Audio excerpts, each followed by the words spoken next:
right, we're going to go live here. Preparing to live stream the meeting. It says it's now live on YouTube, but I haven't got a link yet, so hold on. Oh, we're live. Well, it says we are. Wait, I have a link. I don't think we are. I have a link. Well, you have a link. All right. Okay. Cool. You want me to post it? Paste it? Yeah, please paste it into the Slack. I don't have teriyaki in my face, do I? All right.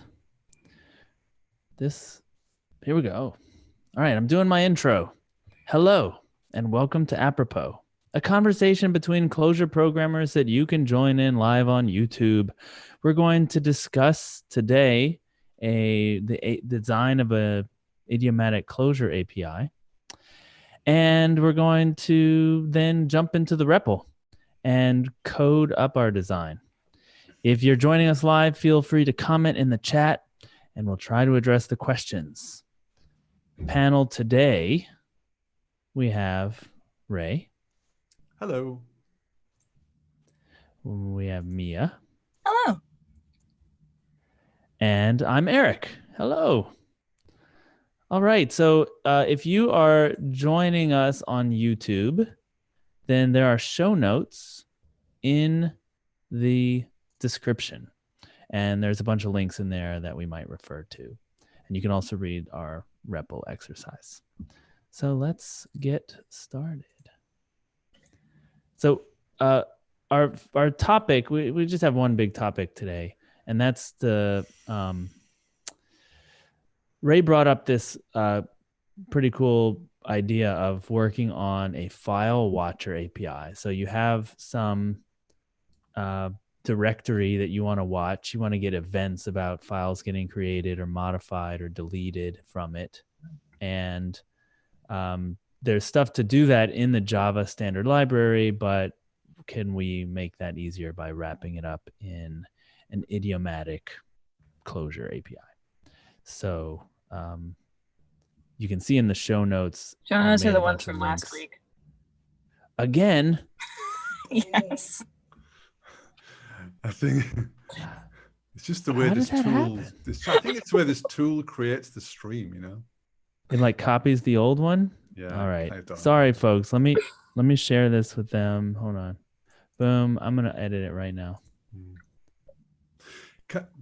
While you're doing that, can I also give a little bit of background to this file watcher? Yeah, please do. What's going on? So it started actually. It came to life in Java 7, so it was quite a while ago. You know, what's that? I think it's like something crazy, like 4 or 5 years ago. Oh God, that was Java 7. Is it even longer than that? Maybe I don't know. Oh, yeah, maybe 10 years ago. Yeah, maybe. I think actually I've seen some of the things, and it's More. like from 2014 or something. Wikipedia for Java version history says it was released 2011. 2011. Okay. So it's been around a long time, basically. You know. So, and the reason people used to do this kind of thing by hand, but it's quite tricky. It's quite annoying to do it because you want to. It depends on the operating system you're on, depending on how you find out this information. You know, you can do it by polling like inodes on a directory if you're on a Unix type system, but it doesn't work the same way on Windows. I understand. I don't know enough about the internals of Windows, but I don't think they have this kind of directory level inode type thing that you can monitor into. They'll probably do it on the new Linux file systems, or maybe some of these Windows 10 file systems. I don't know. Like I say, I don't know enough about it. But so there was a lot of work done by the Java team to make this like cross-platform file watcher that can, I think it's not just Linux and Windows, it's other operating systems as well. You know, so there was a lot of work to be done. So it's very interesting to be able to use that when you want to. There are certain use cases. People tend to think of it as things like IDEs and stuff like that, but I don't think that's the only interesting use case. I think there are plenty of use cases where there are events on a system, or there are events in a batch sequence or something like that. You know, where people these days typically want to listen to the network, but but I'm of the opinion that actually the network is a bit crappy and disks are quite reliable. So sometimes disks are actually more interesting and more reliable to listen to or to track than networks are. And certainly they're simpler to secure. So, and it's just generally easier to do those kind of things, you know, within particular specific use cases. What are some of these use cases? Well, I mean, for example, I mean, some of the use cases I'm thinking of, the reason I was motivated to do it was because I wanted to start up a small cluster of nodes, and I wanted them all to share essentially like a NFS mounts. And you can do things like you can run a console service or a discovery service on the side, like etcd or console or zookeeper or something like this. But those are a pain in the ass to maintain as well. You know, you have to start up this service and keep that service running. If you have a shared file system, you can actually put files in there and put information about the nodes in the cluster. And it can discover things quite easily using the file system. So, you know, and you know, is it reliable and web scale to the point of like, you know, forever? I don't know, but it's definitely simple when you compare it to something like Zookeeper or etcd or something like that. There are times I definitely would have wanted something like this debugging problems that we were having with our Kafka brokers. Right. Like a lot of those logs get written to disk, and it's a pain in the ass. Yeah. So, you know, so yeah, my point is, sorry, go on, Eric. Yeah, even something like Figwheel is watching the directory, right? Oh, so yeah, you definitely. Something very close to home as Clojure programmers. Shadow does the same. I would love to have something that, like, even just like for personal use, like if I drop like photos from somewhere into a directory, like send them to the cloud or something, some little basic utility that runs on my own machine. And I think, I mean, this is like a dream I've had for a little bit, which is a beginner REPL experience. Like, okay, look, integrated REPL in your editor is the best, right? That's, that's the A1 experience. But if you want to be able to sell it to a beginner, they're not going to be able to do that right away. They'd have to switch editors. They're probably already used to a certain editor. They'd have to get their plugins set up. So it's kind of off the table. But if you could have something that kept the REPL running in a terminal in sync with their code, so every time they change their code and save it to the disk, it re-evaled those namespaces. You could give something that's like 80%, 90% of the way there. So anytime they switched over from their editor to the terminal, their code was ready to run. I'm pretty sure some of the REPL plugins do that kind of thing as well. Yeah, I'd be very surprised if something like this didn't already exist. I think it's part of like there's a need for it. Yeah, I think it's part of like things like Figwheel, but it's also part of like I think the tools namespace stuff as well has it. But there are certain. I looked around before I started to play with this, and there are various gists and libraries, and there is this thing called Hawkeye or Hawk or something, and then there's like Clojure-Watch, and so there are libraries out there, but they're all fairly old, and they've also got quite opinionated views on things. Some of them, and we'll come on to this. How do you design such a thing? And what I'd like to do first of all, Eric, is just to review something that you talked about on your other podcast recently, which is this curse of Lisp, which is file watchers. Why don't we have like one or two canonical file watchers? Because it's quite an obvious problem. We've already talked about like half a dozen use cases that would be quite easy. So why isn't there such a nice system, to do this? Why isn't anyone really caring about it? Why isn't there an obvious choice? Is it choice? Because interop is good enough, and the API is not that much of a pain? So you start looking at that API, and it's actually quite a pain. Right. But there are options, like you said, like in the show notes, there's like 8 options.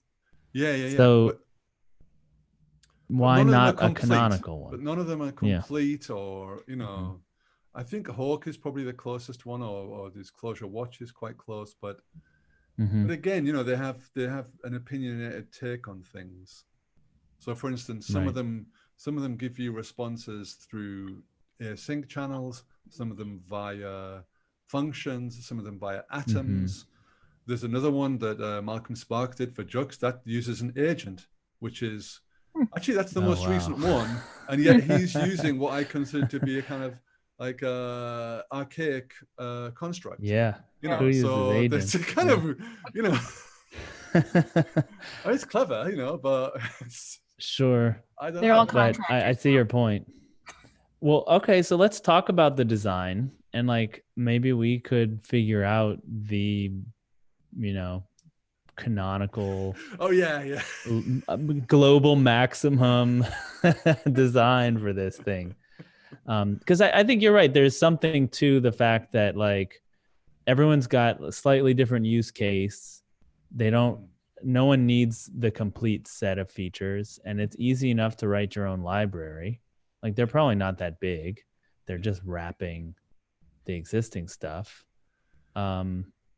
And everybody has like you're saying, a different way of getting the data out in this async way, because it's essentially an async problem.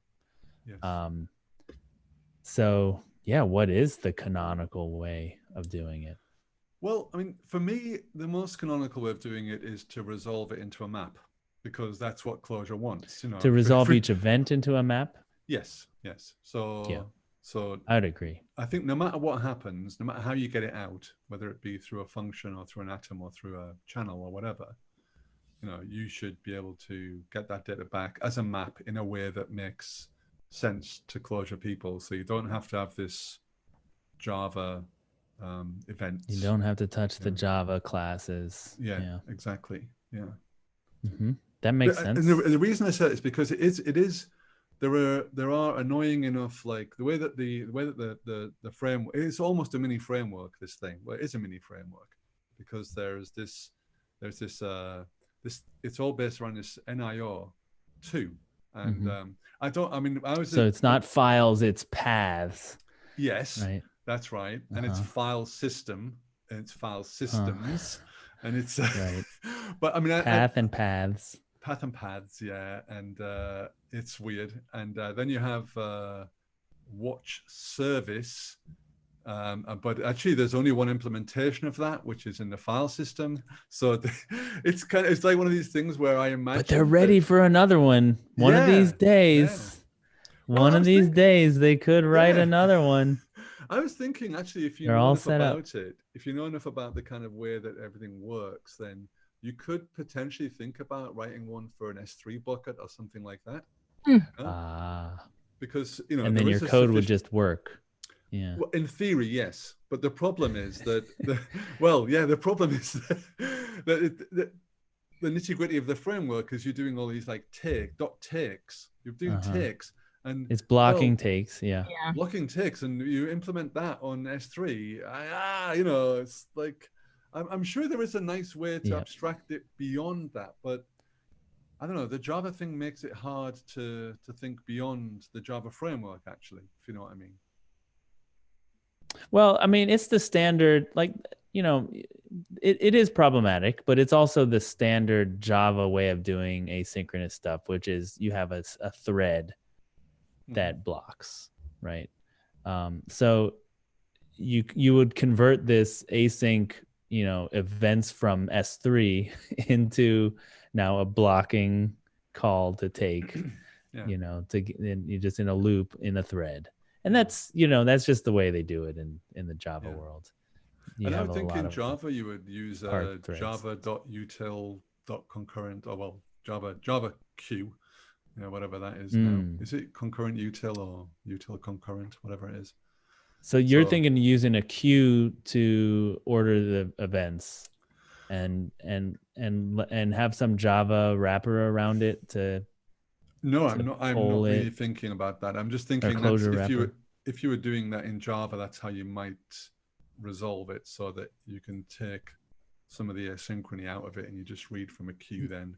Otherwise, you're into this world of threads. And one of the problems with threads is it's a world of pain, because, For sure. And the design of the thing, actually, the design of this system is also got a few tells on it. Like they have an event called create, delete, modify, but they also have an event called overflow. Well, that's a weird fucking event, no? Yeah. What is that? There's some queue inside of the too many events came through. There's or something? too many events. We dropped it, Yeah. Whoa, But I think, the authors of the library also say that it's not designed for high throughput. It's designed for human level tracking. It's not designed for when you recurse every line of a file that you're streaming. Well, what I'm thinking of is if you're unzipping like a Linux distribution, you don't want to be watching that tree, because you can recurse down it. You're going to get a lot of overflows there. Right. So one of the gists you shared, I think it's the one from Yogthos. It was a really little one. Yeah, I was looking at that really one. good. It's nice code. It's nice. But I was gonna. It was good for understanding the API. Yeah. I was going to disagree though with part of the design. Okay. I don't think callbacks are the answer here, and certainly not different callbacks for different event types, because you're probably going to have another problem on top of that, which is now coordinating those callbacks. I think you are right, putting them in a queue and letting the consumer side deal with, the concurrency that it has, that's involved in that. I think that's the best answer. I think there's some issues with if we want to make this where you can watch multiple directories, different parts of the system are going to want to watch different directories. Then you have multiple queues, I imagine. And there might be some kind of tear down that we have to do when we're done watching the files. I think that's going to be a kind of a messy issue. Do you want to get that far though? Don't you just want to say, I want to watch a point I just want to watch a point in the file system. And then I would say that you should have a choice about whether you want to recurse down that point or not. So some options. In some cases, you do want to recurse down. In other cases, you don't want to bother. You just want to say, okay, tell me what's happening on that directory. Right. Up front, because then you're kind of you can make some design decisions as a client, and you can say, I only want this. So if you want to start watching several directories, well, you just call the thing. You call it 3 times for 3 different directories. Yeah. And so what do you get back when you call that? You say, I want to watch /home/Eric for changes. Yeah. And then I get a queue. I like that idea. I like the idea of getting a queue. A queue of what? Well, a queue that events, a series of those maps of which have the events in them. So we have to take this watch event and turn it into a map. Okay. Yeah. And so typically that map event has the kind of event it is, and the what you might call it, the name of the file. The file that changed. The name of the file, that changed. So it's quite simple. Yeah. So it's just going to say create and then the path to the file, and then update or modify the name of the file. Yeah. Okay. There are some weird parts to the API though that we should, before we get into it, we should talk about. Is that, like, for instance, when you create a file, you get 2 events. You get a create and you get a modify. And the reason for that is that, there are because the inode changes and then it's not the inode actually. because that would be an event on the directory and an event on the file. It's the creation. You get the creation timestamp, then you get the last updated timestamp. Those two things change. Even though you just say, a touch file. It's the same logical operation. Yes. Yeah. So I'm just saying, it's one of these things where as a consumer, I guess from my perspective, like I think you were talking about it before about like, well, what's the most sort of simple way of doing this? And the simple way is just to pass it all through and then just let people deal with, whatever. Deal with them in order. Up. Yeah. And it should come up as create modify pretty quickly. And most of the time it doesn't really matter. If you're just looking for creates, well, you'll get them. But there is an interesting problem in the sense that if you touch it and then delete it, you'll get a create a modify or delete. And I think I think it should always be sequential, so you should be able to process them in order. But the point is that when you're reacting to create, you might try and read the file, but a later event is saying delete, and it's already happened. So you are kind of like, you have to be careful. Passing on the complexity. Yeah, you have to be a little bit careful. Well, you can't help it though, because that's the point of this process, is that you're tracking time, and your events are somewhat telling the history, because that's the nature of events. So your reaction to them has to be sensitive to that. I don't think you can do much about that. Right. So basically what you're saying is just because you're processing a create event doesn't mean the file is there. Yeah, because it depends. Even though that's what it seems like it should be. Like, yes. Yeah. Okay. You still have to do a try catch around your open. Yes. All your file operating, all your file, you're never sure. So that's your point. Yeah, I agree. Yeah. Everything has to be try caught. Yeah, because nothing's guaranteed. Gotcha. Okay. Well, shall we jump in? Yeah, let's do it. Yeah. Okay, I'll share my screen thing. Those of you who just joined us, we are going to be coding a file watcher. You can see some examples of other file watchers in the show notes. So when you were talking about it, Mia, while Eric's setting up, you were mentioning in the chat earlier that you were also discussing this at work recently. Yeah, we because we use env to manage our environment variables, and that relies on some environment files at the root of the project, and you have to reload them manually when you make changes, and if you forget, it can lead to weird bugs. Right. Okay. And it'd be nice to have some kind of watcher there that said, oh, you modified your envarc, let's run the command again so we can get the new environment variables. We can see this. Yes. Yay. Yes. Okay. It's all good. Yeah. So y'all, I'm on the keyboard, but y'all can drive from the back seat. Let me know. Faster, Daddy, faster. McDonald's. Oh my God. Hey, are we there yet? Oh man, stop kicking the back of my seat.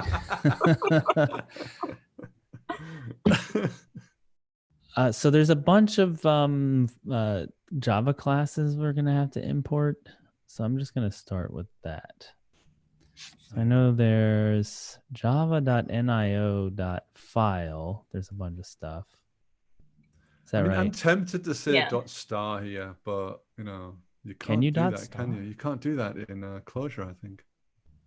I know you can like refer all, but I don't know what these are. Watch service.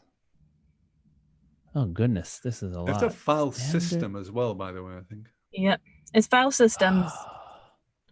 Oh, and file systems. Yeah, file systems. Yeah.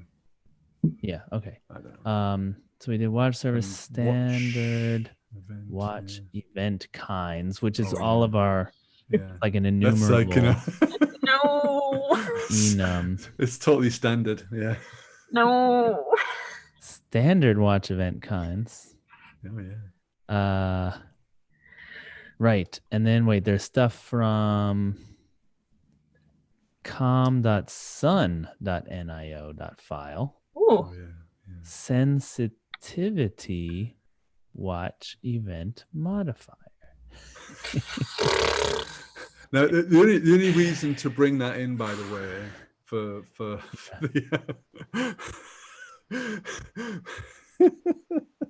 we need some design. I mean, you patterns, don't really want this, on. But yeah, I mean, this the reason this is interesting, especially for us, is because by default it takes a while to by the default watch thing looks at some underlying operating system thing on the Mac or on Linux or whatever, and it's a bit slow. So actually, it's kind of nice to have this modifier there where you can make it a bit higher and get the results quicker.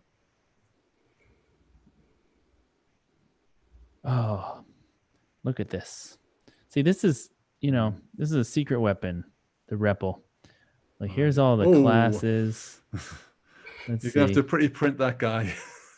Yeah, but let's just print out the name. Oh, yeah. Okay. Map dot get name, I think is what it is. Oh, unmatched delimiter. There we go. Yeah, there we go. Let's sort them. Sort. Okay, so this is all. I can't even remember what I did. This is all the methods on the watch event. Oh my goodness, so many. I think. What is the one that tells us the type? Well, It's .kind. it's the really long. I thought it was a really long one. It's a field. It's like, yeah. So do you mean like the type, like create, modify? Yeah, it's kind. Yeah. I think it's one of the, this is one of the standard watch event kinds. There we go. There, I did the wrong thing. Sorry. What were you saying? Oh no, that's good. Yeah. So .kind, .context, and .count. Is the context the file name? Yeah, it can be. Apparently, it can be null. If I think maybe it's in the overflow case, but so. Okay. Well, that's easy to deal with in Clojure. Yeah. All right. So we need a function that's like... The kind is one of these events, and then the count is the number, obviously. Event to map, right? And it's just going to be kind event. And then probably we'll transform it in some way into a keyword or something. And then context. Here again, we're just passing on the complexity of this. Yeah. Because they over-designed it, and there's no, context doesn't mean anything. You're not going to pass the count? You're not put count in there? Oh, should we? Well, I think you're a Mr. Don't lose information, so... Yeah, don't lose the information. There we go. And I do think we should change this. We should somehow transform that, but we can do that later. The slight annoyance actually is that I can tell you that the kind is not, it's a class, so you're going to have to... It's a class? Isn't it the standard watch event kind enum? Yeah, I know, but you have to actually get the name of it, actually, bizarrely. Oh, boy. It's up to you, but... Let's see what it looks like. Get name on it? You can... We'll see what this. Let's see what this does first. Okay. Now, how do we get one of these events? Do we have to actually watch something? Yeah. Well, first of all, you have to get a file system. So that's the first thing you have to do. So, and the only way to get a file system is by going to File Systems and getting File Systems. System. Yeah. Get default. Get default, I think. Yeah. Like that? Yeah. So you have a look at FS now. All right. It's a Linux file system. It's a Linux file system there, Okay. Now, what do? We have to now you get the a watch service from that file system. So watch service dot new watch. No. Service. Yeah. New New watch service from FS. From the FS. Yeah. Okay. And WS is a Linux watch service. Okay. Right. Good. Right. Now we are going to open it. No. Dot open. You have to register. Well, you don't. That's not going to help you. You have to register a path to watch. You have to register. You have to. So let's get the path. Yeah, get a path. So I want to do. You can just use Java IO for that. Or something. Path/get /home/apropos. You can say dot. Is that a bad idea? You can just say dot. What? Dot. Okay. The current directory. I'll just get dot. Yeah. Oh, dir already is there. Oh. D. Oops. Cannot cast string to URI. Okay, we need the path. You can just use Java IO like in the standard Clojure stuff. Yeah. Or you can just get a file, like you can say Java file and do get path on it. That's another option. So we're going to do clojure.java.io/file dot. And then we have to do a get path on it. You have to do a get path on that, yeah. Dot get path. I think yeah. So for everyone watching, I predate path. My Java journey ended before this stuff existed. Yeah, I was just on the edge of it. So yeah. But. All right. Now we have to register. Right. Yes. Register. With D. Yeah. Our watch service, and then we need to say we want to what the events are. Create event. Yeah, it's kind of annoying as well because it wants weird arguments and they have to be arrays. Yeah, that's no problem. I can handle that. So standard, because y'all, this also is like after my time, but there's like varargs in Java. Oh yeah. Mm. And you have to. It's like a compiler hack. It actually just the compiler turns it into an array for you. And so that's the type underneath that the JVM sees. So it's a Java language feature that gets compiled into like create a little array with all the arguments in it. And so that's what we have to do in Clojure. This, Clojure predates this stuff too. Yeah. All right. There's no matching method register found taking 2 args. Oh, D is a path. Oh, I did get path. Hold on. I gotta get path is the string. Yeah. Wrong. 2 path. All right. So this is how 2 path. Dot 2 path. 2 path. Yeah. Okay. Let's see. D. There. You're right. Unix path. Dot. Yeah. All right. Now let's register. All right. All right. Now. Yeah, you need another window, unfortunately. So I got my watch service. Yeah. I guess you could just create a file or something. Or spit a file out or something like that. That would be an easy way of doing it in Clojure. Yeah, but how am I going to get my events, right? Oh, yeah. I need to take from the watch service in a thread, right? You do, yes. Or something like that. Were we going to try and do the queue? I can poll. Let me. I just want to see the event first. I just want one event. One event. God, yeah. All right. Here's what I'm going to do. Spit to ./hello.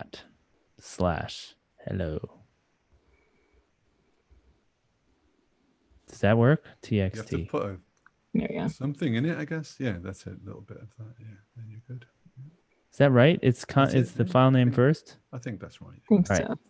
So this should now have an event. And like you said, create and modify, right? But we're just listening for create. That's all we register. Yeah. So I should be able to. I'm going to call this K because that's what it does in this gist that I'm watching. Mm-hmm. I should be able to take from the watch service. Mm-hmm. And what is K? A Linux watch key. Now, Now you I can pull get the on key. events Yeah. in a .pull events on the key. All right. Events is what? Some kind of, it's looks like a sequence. Yes. Of events. It's a sequence of one events. event. So you have to. Okay, so I want the first one. Yeah. Okay. Okay. What is event? All right, now I'm going to call my function on it. What is it called? Event to map on event. Yeah. Let's do it. All right. So now we have a map. Right. Okay. And it has this standard watch event kinds, std watch event kind, entry create. Yes. Ooh. And then the count is 1. Don't know what that means. And the context has the path. Only one event like that.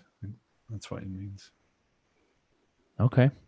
So this is the path, just like we had a path before here. So should we turn that into a file? Or is that fine to leave it as a path?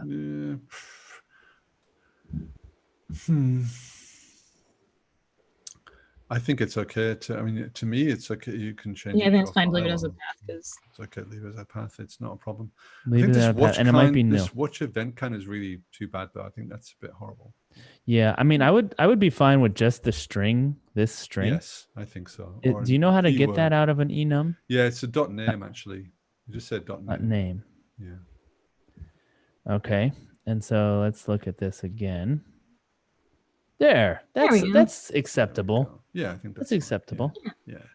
So we could also presumably use .name on that. Could we on that Unix path object? And yeah, not really. Unfortunately, not. No. So you have to say get file name and then .toString it. But oh goodness. So you say that the count is like number of entry creates. Like if we created another file, would we see the count increment? Oh, or is it because like if I do like 10 modifies in a row, it'll like say there were 10 in a row. I'm not going to pass you 10 events. Is that on the same file? Yeah, 10 are in the same file. Yeah, that's what I would think. I think it's to do with modify more than create. But okay. But we're getting events now, right? We're getting events. That's a good sign. And we know what they look like. So that's good. So do we want to fix it up so that this entry create is a keyword now, or do we just want to? I think this is fine for now. I don't want to go long on that. Yeah, that's pretty easy. It's boring. Yeah. Everyone can work that out. But this idea of returning a queue. Like doing all that work I did manually one step at a time in a function that now has a queue that has all the polling is done for you somewhere. Yeah. Which I'm kind of worried about because that will take a thread, you know? Well, it's the asynchronous nature of this beast. You're going to have to put a thread somewhere. That's the cost of doing business here. I don't mind a thread. What I mind is a thread per watch. Yeah. Because that can get out of hand. How many watches are you going to make? I mean, that's the question. Yeah, how many watches? If we're making a general purpose library, you know, I would say it is acceptable to make one thread or a pool of threads. And I think that's the way to do it. I mean, you know, I would say that if you're really going for it, you'd use the executor service and go all in on that one. Okay. But I think one thread. Just keep it simple. Keep everything ordered. One thread. Yeah. Is that good right now? I don't want to touch more than one thread if I do. Okay. Yeah. Okay. I mean, the only reason for me to use the executor service and all those kind of things is because you want to be careful about the pooling and all that kind of stuff. But right. Well, if you use an executor service, your idea of order now goes out the window again, because things are going to get queued up and run in different threads, and you're going to put them back in the same queue. Like but I think but I was thinking that you would take a thread from that service for each watch. The only advantage is that you kind of, as you give up. So give one back these thread per threads, watch, Yeah. But you don't need to. I see. Worry about running out. But I think again that's a bit too much effort for the REPL session. I think, don't you? Right. So one thing I like to do, I don't know if y'all like to do this, but I like to do this, is I make a separate function for my thread worker so that I can modify it while the thread is still running, like the thread just does a loop and keeps calling the thread worker. So I'm just going to define this empty function right here. And then I'm going to define my thread. Def once. This will be single thread because it's a singleton. And it's thread dot loop. Put some nice try in front of it. It's going to call thread worker. It's going to catch everything. Do nothing with it. And then it's you don't catch throwables, you catch exceptions. Just that's good. Catch more than just the exception. Yeah, that's a little design mistake in the JVM, because throwable also includes assertions. Errors, Yeah. So anyway, so now that we're going to recur. Wait, loop needs that. Okay. And then close up my loop, my function, thread. Okay, now I just got a thread spinning, right? It just keeps calling this empty function, and I can redefine it. Okay. I think we need an atom to store all these watchers. Okay. Do we need that? Maybe. Why are you going to bother with that? I don't know. Because we got to keep track of all these things. But the client is keeping track, isn't it? Maybe. We'll see. You're giving back. Well, what are you going to do with? I'm giving back a queue, but I need to somehow tie together the watch service and the queue. Right. And I was thinking, put them in an atom, and I can just loop through them, and I poll them just continuously. And why don't you do a take on the thread though? Because then I'm waiting on one, and what if the other one has an event while I'm waiting on that one? Oh, that's why you want one thread only. Okay, that's a lot of work though. You're potentially over optimizing, I think, there. Well, what was your idea? Well, won't you just like take in the background, in the thread in the background, you'll just do a take, and then when you get some events, you'll just do a poll, like you did there, those 2 steps. Because then you're going to have watcher, like it's a thread. 10 threads per 10. If you ask for 10 watchers, you get 10 threads, but I don't care. Yeah. Mainly because I don't think people will. I don't think it has to be web scale this, and I don't think people. Yeah. We're gonna. Right. So just a warning, everyone, not web scale. Well, so Drew in the chat says wants to know what the goal is. To have fun. Yeah. And the goal is mostly to be able to see when these files change, and then possibly some machinery could be built to have in-memory state sync with a file or reload based on file changes. But we're just trying to build a Clojure API so no one has to look at the Java or think about threads. Yeah, that's right. Yeah. Yeah. What you do with the data afterwards is kind of like an exercise for the reader, literally. Right. Right. And we're kind of thinking ahead for like, what is the proper way to do this? Like if I were writing this for myself, I would probably spend a little time and make sure it only runs one thread. But I think maybe for the purpose of this, I would argue this about that because we're doing.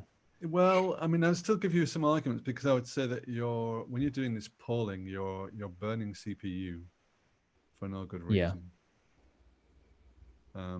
Now I know we've got a lot of CPUs around, but you know, you're competing with something more important. But if I have a bunch of threads, I'm consuming memory. Yeah. Yeah, and you know, I mean, I've done like stupid things with threads where I crash my whole operating system because there is a table written in C that that sounds like a you problem. Yeah, I think so. No, that's a I mean, it was only like 4,000 threads or something. It's not even that many. That's true. Actually, and like no work gets done because more work is happening in this context switching than in the all the work is the thread, managing these things rather than actually exactly. Yeah, but I think isn't that a problem for like networked IO and stuff like that, where you're doing like a thread per request and that kind of stuff. Whereas here, if you're watching a file system, how many directories are you really watching? You know. I mean, I think we have to be realistic about the kind of use cases, you know, and I don't think it's 10,000 directories. Yeah. Is there, this is, you know, it's true. I mean, the easy way then would be to just put it in a future or something, right? Just say like, take in a future. I mean, you know, and it'll block. The other way that people do here is they put it in a channel and you just get a channel back. I mean, you know, if you want to be super efficient, then channels are also a good way of doing it. You know? Yeah. But you're passing a lot of complexity back then, I think. Whereas a queue is quite simple. Well, I was thinking the future would put it in the queue. Oh, okay. Yeah. But then it's a thread per... Yeah, but anyway. I think that Drew says you're on your way to building a reactive DB at some point. So exactly. Scope is important. Yes. Yeah. He's right. He's right. Yeah, I mean we're just it's a file watcher of a few directories, so you know. I think what we do is we do like I think what we should do, and this is maybe it's the problem you were alluding to in your discussion on your podcast, Eric, is like you always do like phase one, like the POC. You know, we can make this thing work. So okay, then we just leave it and it becomes moribund because no one uses it because it's only a POC. You know. Well, the problem is like the Java API is passing all this complexity to us. Yes. We're trying to hide the complexity. Yeah. But it actually needs to exist. Like it has to be passed on because you're managing threads for the user now. Yeah. For the the user of your library, and that's not a problem you can avoid. You can't solve that for people in the right way because there's so many different ways of managing your threads. You know, I feel like you're right. Let's just do the simple thing for now and make a thread per thing. I have to go to my meeting, so I am not going to think about threads the rest of the day. All right. Well, I think we'll just finish up the first round, and maybe we can do the reactive DB offline next time. That's an exercise for the reader. Thanks, Mia. All right. Bye, team. Bye. Bye. All right. So what all did we do? Created, oops. I can't go up. Oh, come on.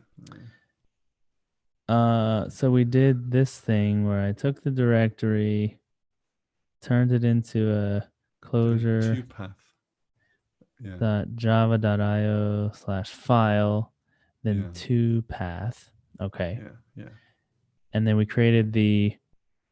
had the file system, which was file systems/get default. Yeah. And then we had the watch service, which was .new watch service. Watch service on FS. On FS. Okay. Service, not services. Oh. Yeah. Okay. Bit of backseat driving there. Yeah. Yeah, that's what I need.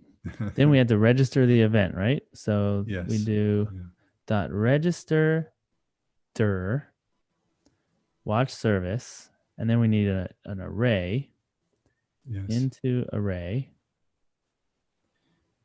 And then I'm just going to copy paste these. We'll just get all the events. Yeah. Okay.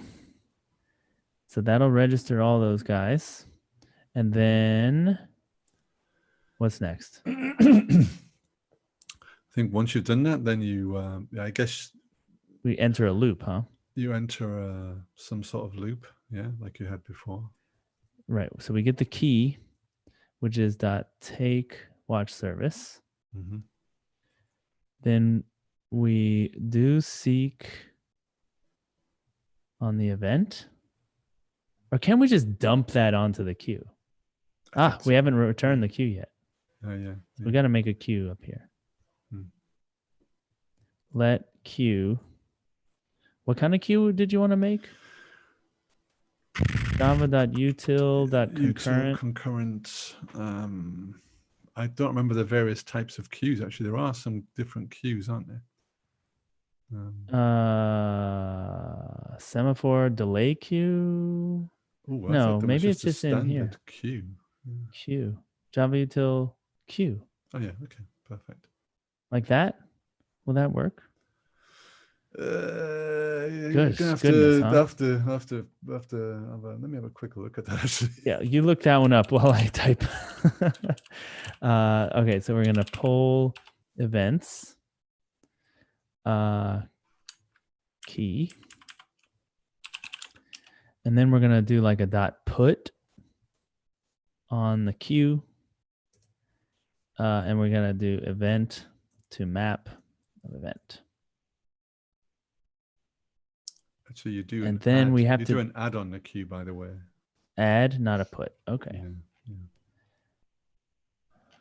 Yeah. .add. Thank you. But the queue is an interface, so you actually need something else. You need, which is very annoying. You need like an array queue or something like that. You need an array. You have array blocking queue, or you have concurrent linked queue. Priority queue, synchronous queue. Concurrent sounds good. Concurrent linked queue, I would say, would be the one to go for. Concurrent linked queue. Let's see. Unbounded thread safe queue based on link nodes. 5.4, which is what we want. So concurrent modification exception. Concurrent linked queue. What package is it in? It's Java util concurrent.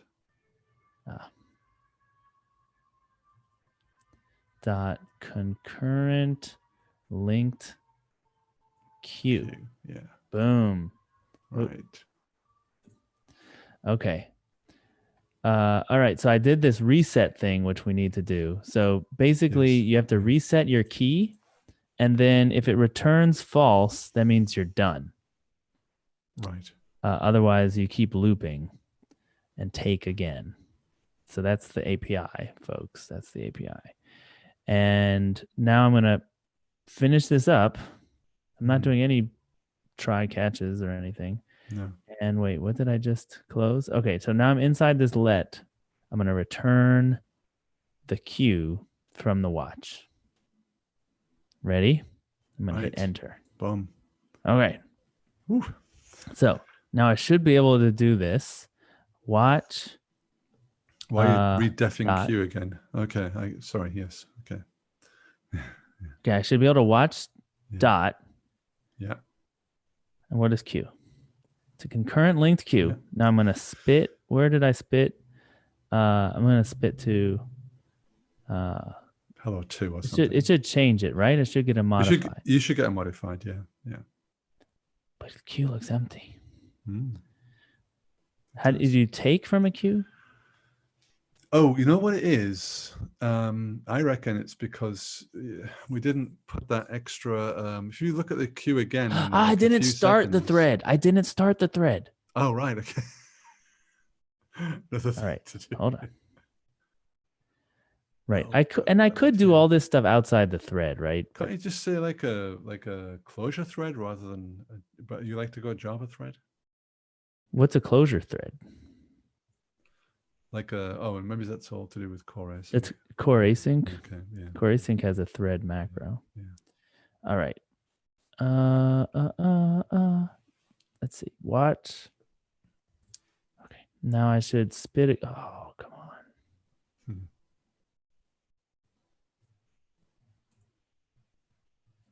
Ha ha ha! Look at all that. All right. Boom. Let's.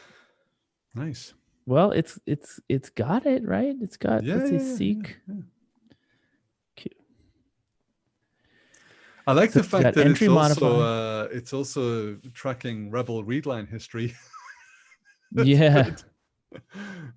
So it's definitely working. Oh, it is. It is. Look at that. That's cool. Yeah. Oh, nice. Okay, well, we did it. We won. We did it. We won. Yeah. We are the champions. I know. I think this is not bad, though. I mean, I think there's another slight annoyance about this, I think, is that giving back a Java object seems a bit whack to me. Yeah, I think we should have something. Is there anything in Clojure that any of the interfaces in Clojure that this would work with? Like a pop, because that might work. Pop might work, yeah. No, because it's not concurrent. I mean, it's not persistent, so pop won't make sense. Well, the question is, why can't we put it into? I guess what's the difference between a queue and a vector in that case? Then I suppose a queue and a vector. Well, the queue is modifiable, right? You're putting on the end, and you're taking from the front. It's not persistent. It's not immutable. Because it has to be immutable, right? What I mean is, maybe this is why I think sometimes people pass atoms in, because then you can do a conj on the atom, Right. Now, one thing that it might be a possibility is to use manifold, because it has a Clojure friendly idea of a stream of values. And you could use that. Yeah. Well, maybe we can think about that for next time, because I think this is pretty good, but obviously we're a bit over time, and it would be nice to have Mike. I think the thread management of this. I think there's something the nice thing, there. The nice thing about this is that it kind of all stays there until we come back next time. We could. The thread will still be running.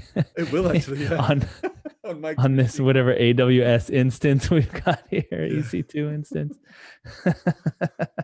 Well, at the moment it doesn't do very take much that because of the tick. It's not doing anything, so that's okay. It's just but that other thread was just looping. I could redefine that thing. Oh yeah. To just, oops, that's not what I want. What happened? Thread worker, yes. So I'm just going to make it. What should I make it do? To block on something forever. Oh yeah. Okay. Yeah. How do you block on something forever? Like make a promise and then block on it? I was going to say you could do a take on this bloody watch thing. But yeah, that seems okay as well. There we go. Blocking forever. That promise is never going to be fulfilled. Realized, yeah. Like my dreams. All right. So much going promise. dark. Yeah. I know. Very, very dark at the end there, yeah. Right, well, that was pretty good. I think that was pretty good. I think we could maybe finish it up next week. Or not next week. I kind of like this idea of passing the work on to the complexity back to the caller of this library. Yeah, I think the concurrent link queue though is too much. I don't think that's a very nice thing to do to a Clojure programmer. Right, and there's something about the way Clojure does its async where you basically need threads, and then you have threads to consume the stuff that those other threads are making, and it's kind of a mess, right? Yeah. There might be some way. I'd have to play with it. I just have to sit there and play with it. Of passing in the use of threads back to the user of this library some way. I think at a certain point, then you're kind of like, you might as well just use core async. But in core async, you still have to use threads because you can't block inside of a Go block. Yeah. But you resolve every other problem now. In the sense that you don't have to worry about data structures and other kind of constructs. And the channels are the proper thing to use for the stream of events. Yeah, exactly. Yeah.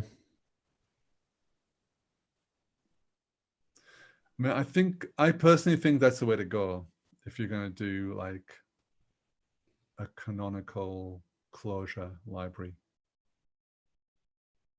Although I get the impression that some people don't think that core async is idiomatic. Yeah. Which is weird because the nice thing about core async is that it's portable as well, Oh yeah, I think if you wanted to make something which watches like things in a JVM and in Node.js, core async is the way to go.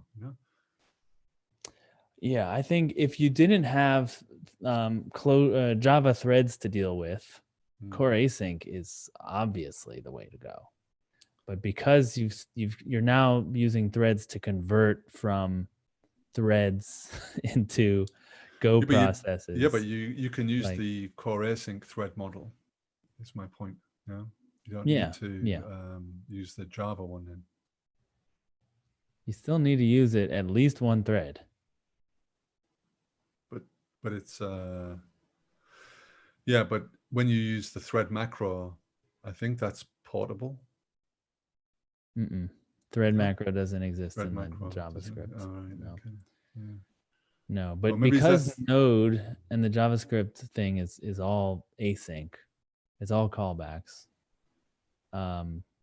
You at least never have the thread, right? So you're still in callback world. You're always in callback world. Whereas converting between this poll-based model into an async model, you're going to have to use a thread to poll, which then converts it, right? There's no way around it. I've racked my brain about it so many times. And it's whatever. I guess the only other way of doing it is to go back to your original point then and not use a thread at all and have everything in a Go block. So everything is like infected by the Go. And then you can basically pass a series of arguments to watch. And then I think a part of the problem, to be totally honest, is that a lot of this code is around the Java thing. So you'd have to look at what the equivalent Node.js thing is, because they have a sync and an async file thing, don't they? And I guess I'm sure they have file watchers in JavaScript because there are plenty of solutions to the file watching problem in Node.js and JavaScript in general. So maybe that's another program to to think about the portable solution. Yeah, for sure. I mean, you don't want to do lazy sequences. That would be bad. Yeah. Anyway, there's a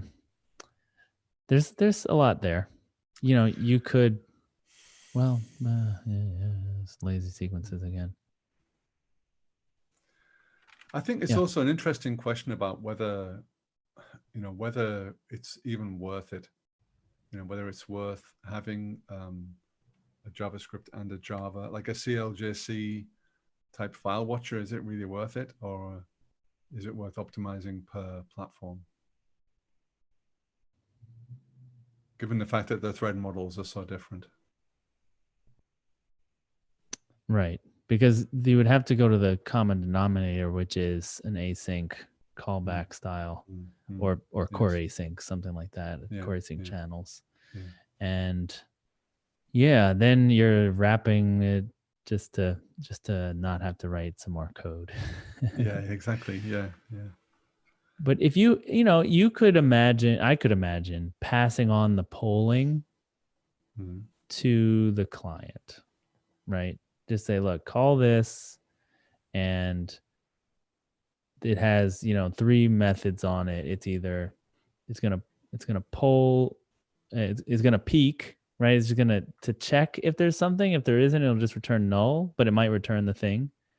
Well, there's always going to be an event if the take replies, isn't there? Wait, and then there's the take, which will block, and then there's the take with a timeout, and those all exist on the class already.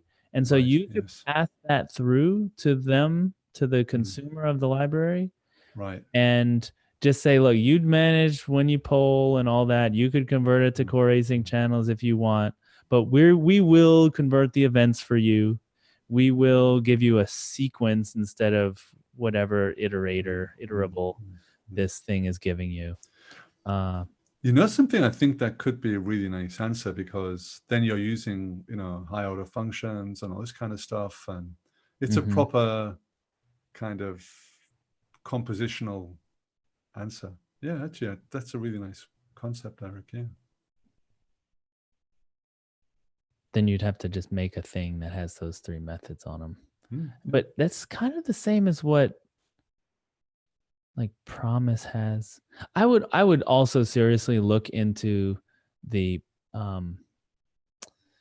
manifold, what Zach Tellman has created with the channels. I don't know. They're not called channels. I can't remember what it's called. It's like a stream. Deferred, I think, or something. Deferred is for a single value that you're waiting on. Oh yeah, that's true. But there's one that's multiple values. Yeah, something like that. And it's one more dependency, but it perfectly encapsulates what we're talking about here. Although it probably would require a thread to do that. So yeah, maybe he already puts that at the bottom, the thread. I'd need to investigate the manifold library. The only thing about manifold to some extent as well, which is a bit, again, the way of the world, is that he's no longer that active, because he's I think he's doing F# now or something. I know he does do a lot of Clojure still, but I think manifold has mentioned. I think manifold is kind of like trying to hand it over to somebody else. I don't know how active it is. And he said he was gonna clear out the backlog, just like get it down to no issues, and then call it 1.0 and hand it off to someone. Yeah, that's what I remember hearing. Yeah, I don't know how long ago that was, or whether that's done. Yeah, that's my point, is that I like to do these things. I like to write the code against something which is going to be around for a while, which is relatively bug free, or where we know that someone's going to fix problems. And so I agree. I think that it's worth looking at his interface, like figuring out what he what he thought was required there. He's really smart on this stuff. Definitely, and, it's all it's also in use. It's behind the what's the web server called? Yada. Yeah, Yada is using it, but the why can't I think of it? Aleph, yes, Aleph. That's what I was thinking of. So yeah, Yada uses Aleph actually. Yeah, it's worth looking at, like, what methods are on there that let you take the next value out, and what their semantics are. Because the cool thing about it is you can like map over it and stuff, without actually, in a lazy way, right? It gives you just a new one that's now mapped. Pretty cool. Dude, I'm gonna have to call it a night. So yes, thanks everyone for watching. If you like the show, please subscribe and you'll be notified before we even know what the link is. You'll know the link. Be sure to hit that little bell to be notified. And I would say tell your friends as well, because we've got look at this. We've got 900. According to this, is 929 subscribers. So it would be quite nice sometime during 2020 to break 1,000. Hit 1,000. Quite nice. Sometime this year. Yeah, it looks like we've got 12 people watching now. If 12 people told 2 friends each, and they told 2 friends each, and they told 2, I mean, come on. Wow, yeah, I mean, yeah. 2 cubed. Watch out, Tweety 2 Pie. to the 4th. Yeah, okay. PewDiePie, isn't it? Not Tweety Pie. PewDiePie. Thanks, everyone. See you next time. See you.